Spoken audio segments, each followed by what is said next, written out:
There's been a lot of interest in the brand new for 2016 Browning A5 Sweet 16, and this is it. Extremely lightweight. This has a 28-inch barrel. It weighs 5 pounds, 14 ounces by digital scale. It mounts extremely smoothly and quickly, so everybody's going to like that. This shotgun has nothing to do with the classic automatic 5 by John Browning. It's an inertia gun. Browning calls it their kinematic action. Same idea. It's Browning's take on the Bruno Cibolani action. So it's very low maintenance. Doesn't do much to kill recoil as far as the action, but an extremely lightweight gun. For starters, I'll shoot a few 1 1/8 ounce Federal loads. These are 1 1/8 ounce in the pretty purple, as you would expect. 1 1/8 ounce, number 7.5. Low velocity, 1145 feet per second. So they're pretty easy on your shoulder. This is a good dove load. And of course there are similar loads. One thing I want to point out, it's a new barrel profile. It's a shorter receiver. The balance point on the gun is outstanding. See, if I balance it at the end of the forearm, it's actually muzzle light. Loaded up, it's just about perfect. So you won't be slinging a big hunk of pipe in front of you. A very, very lightweight, responsive gun. One thing that's not so great about the Browning, I like the safety placement, the same as the A5 12 gauge, but the trigger is on the heavy side. Now we've got nothing in the magazine, and we have nothing in the chamber. So we'll take the safety off, and you can see, I'll hold the gun. Listen closely, you won't hear a click. So the trigger brake is obviously heavier than the gun. Not much, it's around 6 pounds, but it's certainly heavier than the gun because there's no click. If I jiggle the gun up and down, the trigger will go off. There we go. So it is a heavy trigger, particularly obnoxious on such a lightweight gun, but Browning repeaters are known for their heavy triggers. Not much we can do about that, except off it goes to either Midwest or Cold Gunsmithing, and I don't know what they can get it down to, but certainly a more reasonable field trigger of 4.5 pounds rather than 6 pounds on a gun that weighs less than that. So it's a new lighter barrel profile. They have the double seal 16 gauge chokes. Just like the 12 gauge, the chokes are horribly mismarked as far as constriction. You get 3 improved cylinder, modified, and full.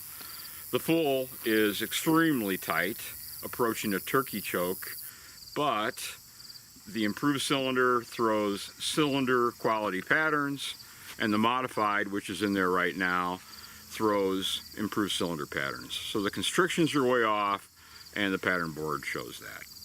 So anyway, as far as loading, it does have the speed loading, and the speed loading works a lot better in this gun than it does in the 3 or 3.5 inch chambered A5 12 gauge, because you do have a 2 3/4 inch chamber, and it flies right in. Very, very easy gun to load. So let's get the plugs in, and we'll take a few shots.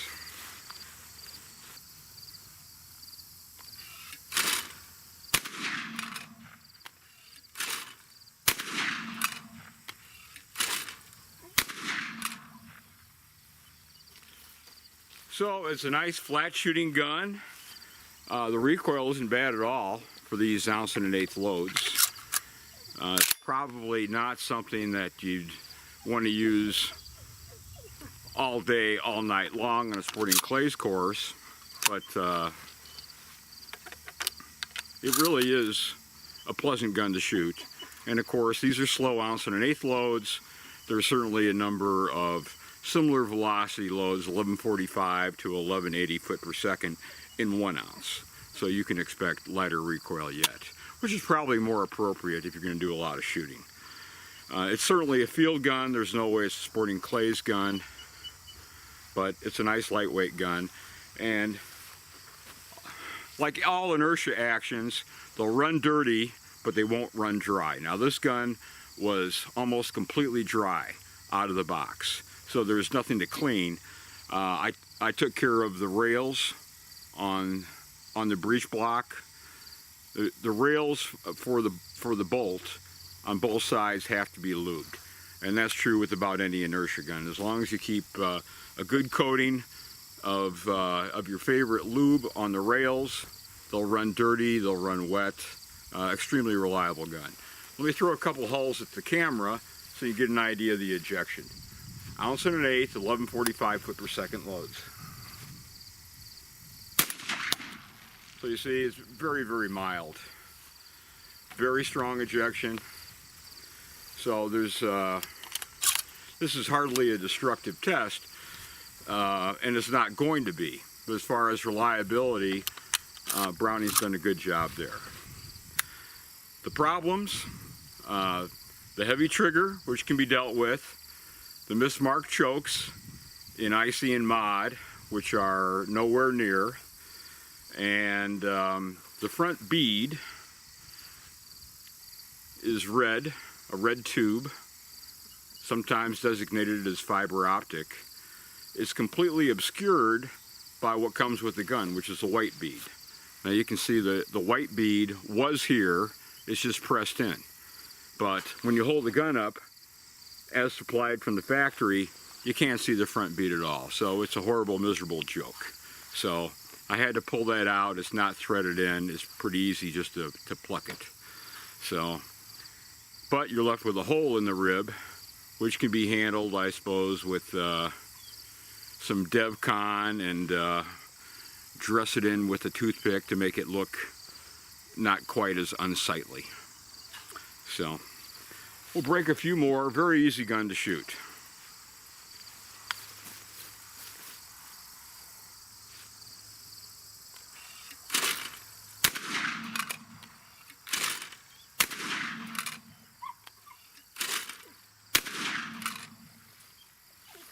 Excellent ejection.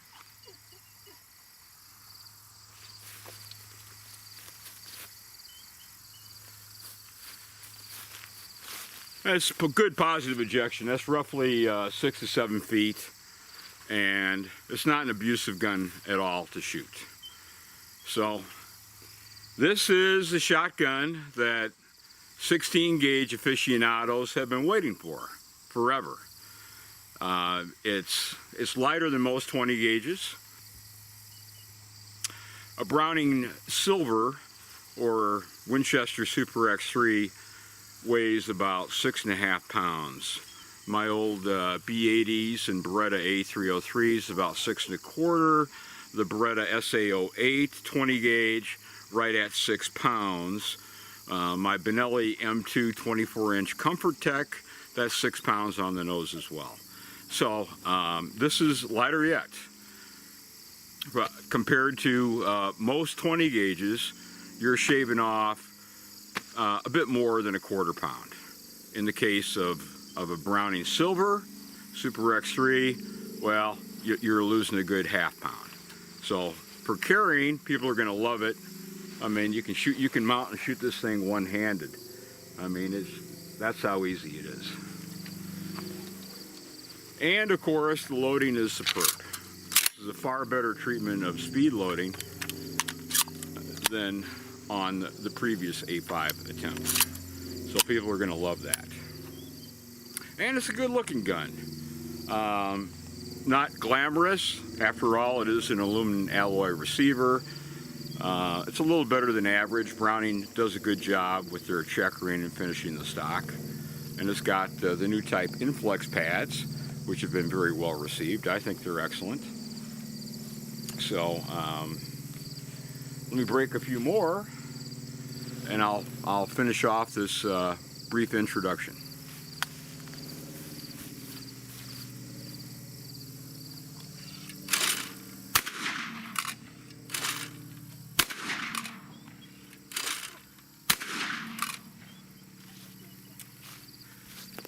So easy enough to hit with. Like I said, you'll love carrying this gun. Who's this gun designed for? That's a good question, because certainly in terms of payload and shot shell availability and shot shell advancement, 16 gauge does not fare well compared to 3-inch chambered 20 gauges. Not close at all. But there are 16 gauge aficionados out there, and if the commonly available 1 ounce, 1.125 loads suit your needs and suit your purposes, there you go. I think most people that are 16 gauge fans have a good handle on what shell availability is.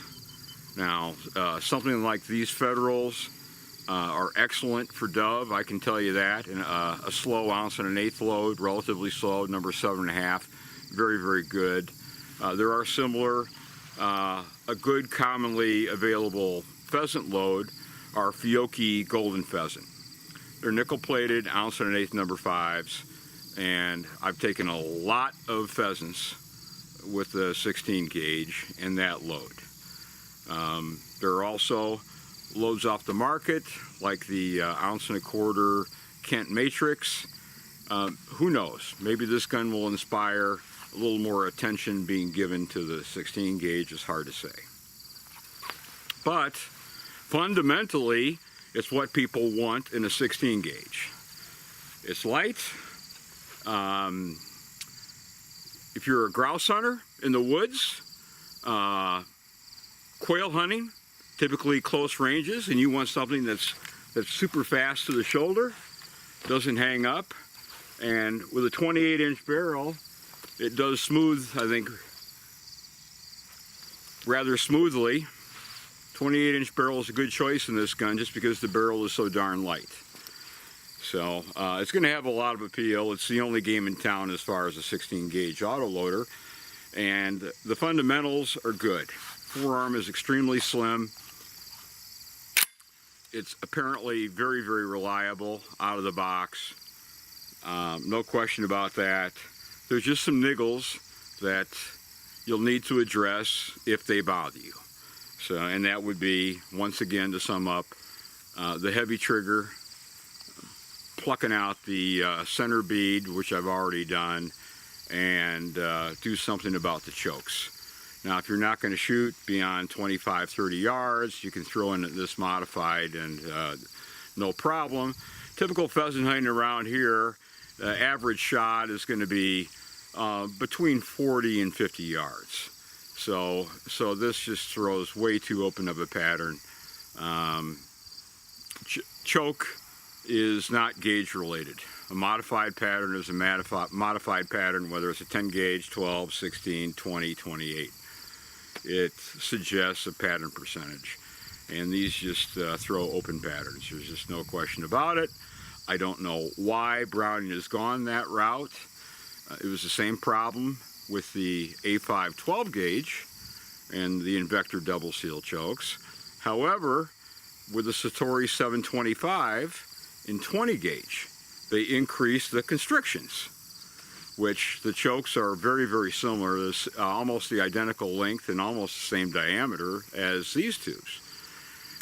And guess what? Browning increased the constrictions in the 20 gauge double seal chokes, and they pattern pretty much as expected. IC is very close to IC, pattern percentage wise. Modified is very close to modified, but they stuffed it up just a little bit here with the 16 gauge. Perhaps aftermarket will come along and rectify it. George Trulock, and who knows? Maybe Browning will offer, I guess, an improved modified or a light full, which would at least get you down to conventional modified percentages, because we're off at least a full notch of choke here. The IC it's a cylinder choke. The modified is improved cylinder, so it's just not even close. Anyway, but that's a choke tube change, and that doesn't change the fundamental appeal of the gun. It's just a little hassle. So people are going to like it. The bolt stop is right here. Pull back on it. That locks the bolt. And the speed loading is already demonstrated as superb. So based on the handling, the balance, the lightweight, I mean, this is something that you could carry all day, and I suspect people will. So that's about it. If the typical 16 gauge loadings of 1 ounce to 1 1/8 ounces of lead appeal to you, you're all set. Like I said, it is a fun gun to shoot. You probably go with 1 ounce loads or these slow 1 1/8 ounce loads for a busy day on the dove field or for practice with trap. I'd imagine most people would prefer 1 ounce loads, 1,200 feet per second or less. I think I will take a few shots with Fiocchi golden pheasants. Okay, so we started out with these loads, the Federal Classic loads, which I don't think are currently available. You still can get them, they're just not a catalog item from Federal. 1 1/8 ounce, they call it 2.5 dram, roughly 1145 foot per second. So we started out there. We'll take a few shots with 3.25 dram, that's 1310 foot per second, Fiocchi golden pheasant number 5. So it's a good pheasant load. And we'll do this just to see if the recoil becomes abusive with the faster payload. Substantially faster, 1310 versus the 1145. So, no longer the pretty purple, they're blue, but they're Fiocchi golden pheasants. They load smoothly and effortlessly. We'll take a few shots just to check the ejection distance and see what the difference is in the recoil, going from 1145 foot per second, 3 foot muzzle velocity, up to 1310.